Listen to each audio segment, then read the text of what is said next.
Mom is unconscious! The phone call from my brother during work was shocking. Our mother, who lives alone, resides near my brother's place.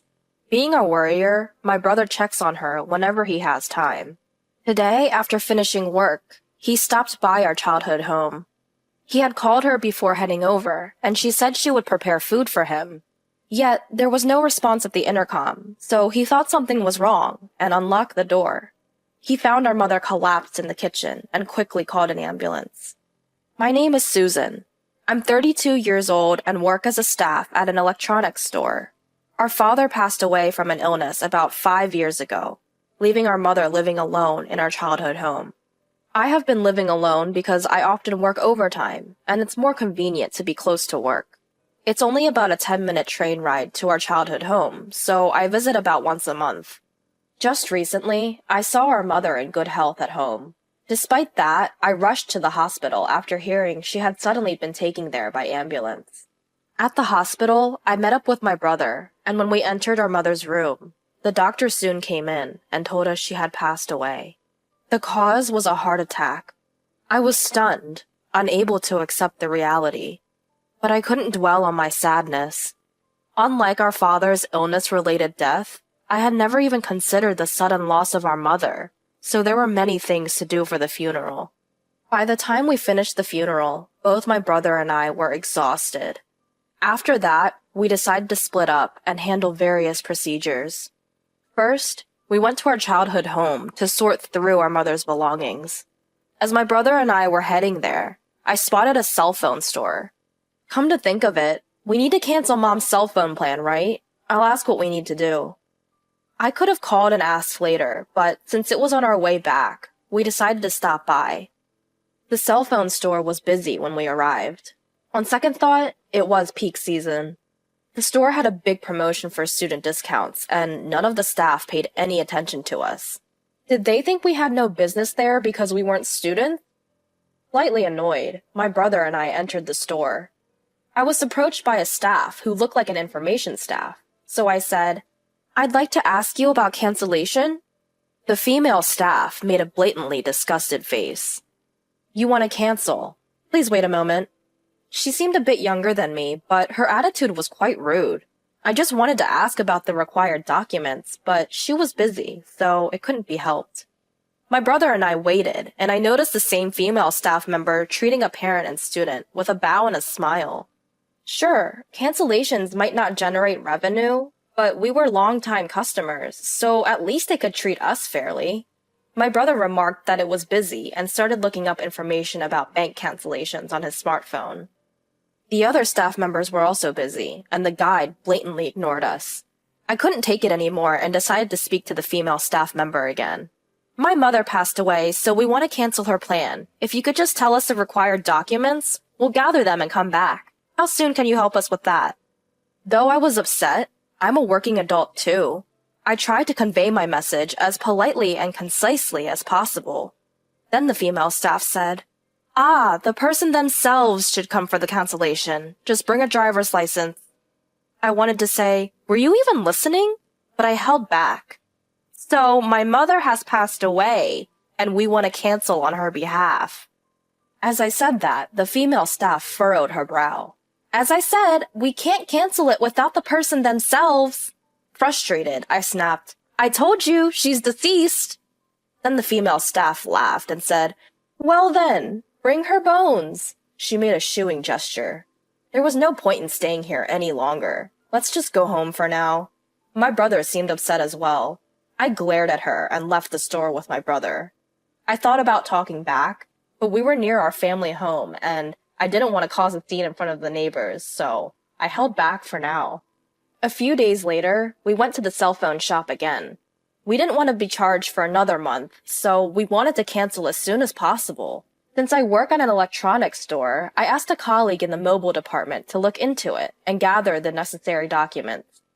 Our electronics store couldn't handle the cancellation process, but if we take a death certificate to the shop, they would accept it. I sometimes see customers complaining about not being able to cancel at our store, and I finally understood how they felt. I never thought about the differences between mobile shops before. We were still in the process of cleaning up our family home, so I met up with my brother there, and we headed straight to the cell phone shop. We considered going to another shop, but it wasn't our fault, so why should we have to accommodate them? Plus, other shops were far away. We entered the shop, hoping that the female staff from before wouldn't be there.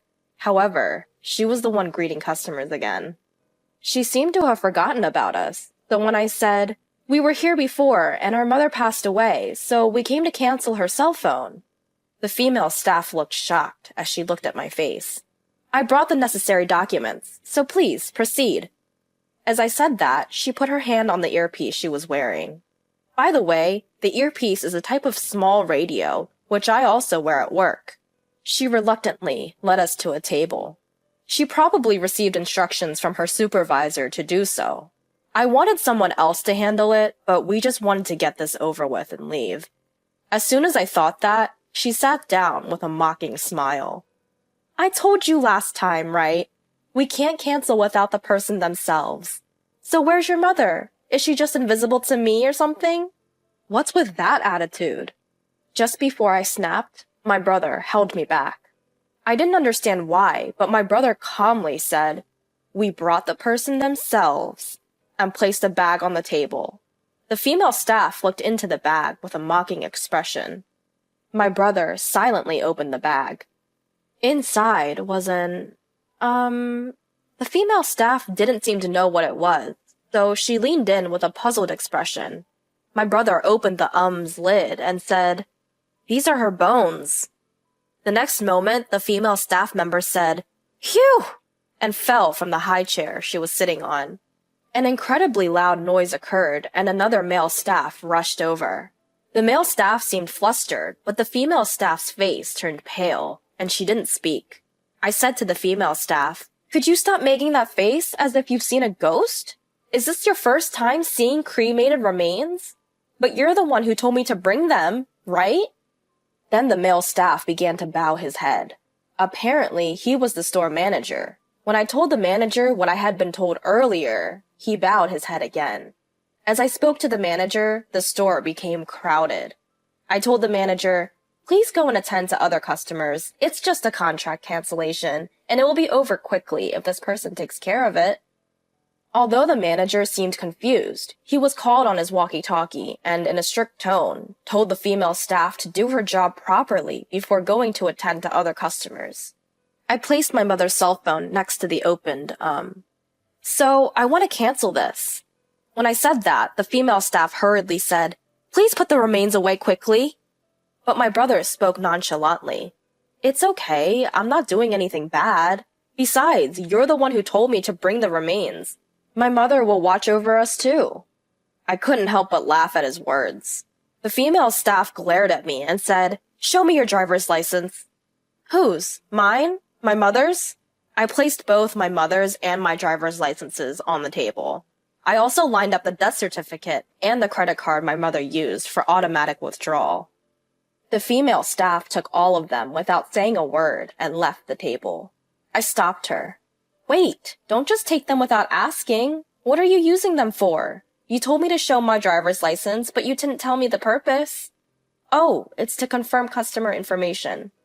The female staff muttered and didn't come back, so I said, "Aren't you supposed to do that in front of us? That's what everyone else does, right? Isn't that a compliance violation?" Compliance means abiding by laws and regulations. Simply put, it's showing customers that our company follows laws and social rules. I deal with customers' personal information in my job, so I'm constantly being nagged about compliance.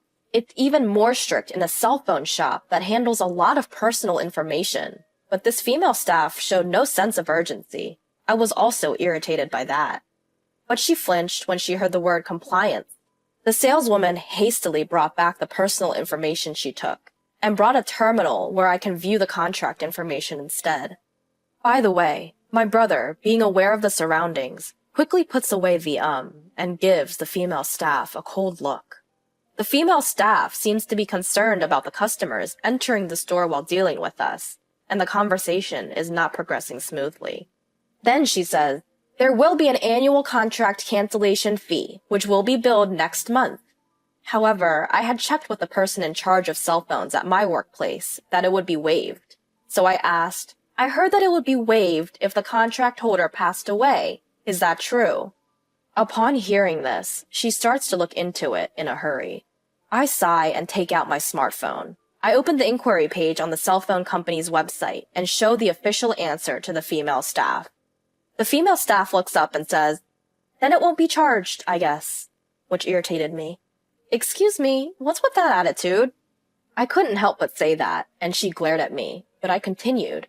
I have no reason to be glared at for your lack of knowledge, and I've noticed you've been looking at other customers since earlier. Isn't that rude? I heard this from the person in charge of cell phones at my workplace as well, that staff sales performance only counts when they acquire new customers. That doesn't mean they should have such an attitude towards other customers. I try to stay as calm as possible and continue. You may think of me as a complainer, but I'm not. All you need to do is to handle this cancellation process quickly and accurately. I've been thinking this for a while, but your attitude is just terrible. I just wanted to cancel the contract, but since I couldn't finish and go home, I was irritated and ended up speaking in a strong tone. When I calmed down, I feel a little guilty. But then, I was completely astonished by the female staff's next attitude. You're a complainer, aren't you? It's not normal to bring ashes. You said you brought the person themselves, but what can you do with those ashes? She said that with a laugh. My brother, who had been sitting quietly until now, seemed to be getting angry and tried to stand up. The next moment, a loud voice echoed throughout the store. Bring me the guy who deceived me right now! It was a man in his late 20s who looked a bit rough. As soon as he entered the store, he started yelling at the receptionist. He looked around and didn't listen to the receptionist trying to stop him and headed our way. Could it be? As I thought, the man came close to our table and glared at the female staff, asking, How much longer will it take for you to finish with these customers? She turned pale and didn't say a word. I was a little curious, so I said, We just want to cancel our contract, but it's not progressing very well. However, if it's just a conversation, please go ahead. To my surprise, the man looked apologetic and declined my offer. But for some reason, my brother picked up his belongings and moved to the waiting sofa just behind us. When I looked at my brother's face, he seemed to be enjoying himself. I followed my brother's lead and caught the eye of a male customer. He nodded slightly and stood in front of a female staff. Just as I wondered what was about to happen, the male customer began speaking harshly to the saleswoman. The other salespeople were busy with customers, and the greeters seemed to be new and flustered, so nobody stepped in to stop the man.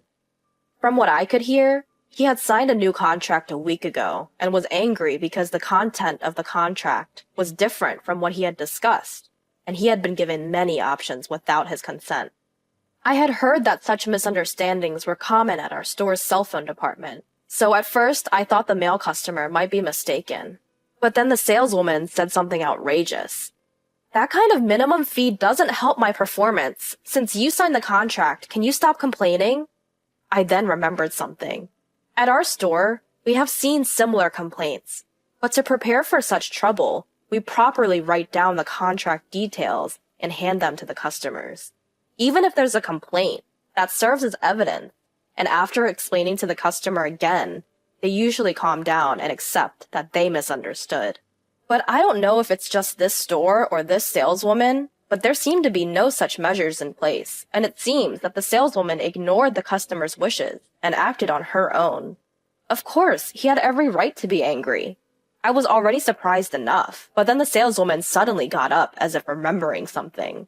As we were taken aback, she quickly returned. She had a driver's license in her hand.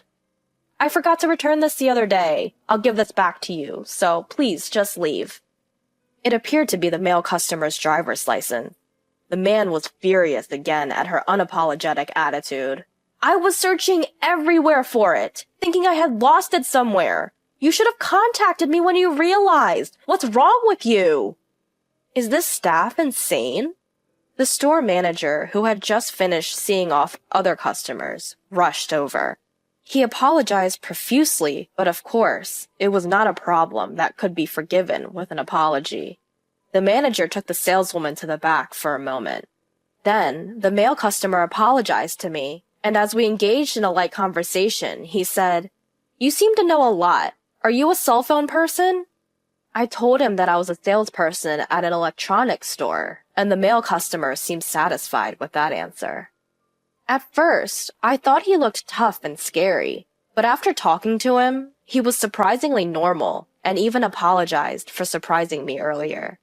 My brother, hearing this, said to the man, No, I'm sorry my sister scared you," to which I glared at my brother, and the male customer burst out laughing. After a while, only the manager returned and apologized again.